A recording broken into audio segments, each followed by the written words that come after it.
guys, it's your girl Kaylee, and I wanted to let you know how you can make your own apple cider vinegar at home. Here's how. So I juice every week. I use a big old bag of apples. When I cut them and core them to juice the apples, I save the core to make apple cider vinegar. So you're going to want to sterilize a jar. You're going to want to put it in boiling water for about 12 minutes, and then you're going to fill it with your apple cores or apple pieces, any kind of scraps of the apples, and then you're going to fill it with filtered water and about a tablespoon of sugar. So this is a small batch. I just did 1 tablespoon of sugar.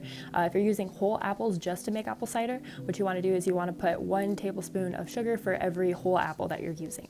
So you let it sit. I usually mix it about every 3 days, and then you're going to wait for all these apples to sink to the very bottom, and that will let you know when you need to strain them. So you're going to strain the apple cider. You can compost the fermented apple cores, and then with the liquid, you're going to want to put it in a jar in a cool, warm place for 3 to 6 weeks to let it finish fermenting.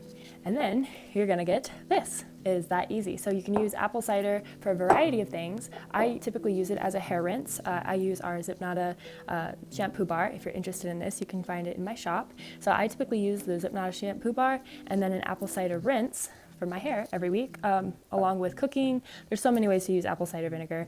I'm going to be making my first batch of fire cider for the cold and flu season, and so I'll let you know how that goes. But apple cider is a wonderful, wonderful tool, and it's so easy and convenient to make at home. Let me know how it goes, and have a beautiful day. Bye.